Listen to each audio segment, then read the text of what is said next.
Alright guys, so I've been receiving a few comments asking me to show you how to remove the front panel of the Thermaltake Versa H25. So from Baymian and Zubil. So first thing I want to do is you need to actually find this part of the casing.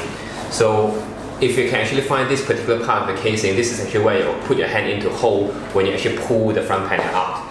So what you need to do, you need to put a bit of strength, but you need to be careful not to actually spoil your casing. So you just push your strength and pull, and the whole thing pops up. So you just push, pull, and the whole thing pops up just like this. It's actually a bit hard and also actually quite easy in a way.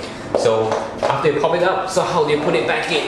The easiest way is actually when you actually see there's actually around, I would say 8 holes here, around 8 holes here, and there's also another 8 holes here. So what you do is actually just align them in, and then once you put them in, you just hit them back into it. So you just hit them back gently like this, then it's done.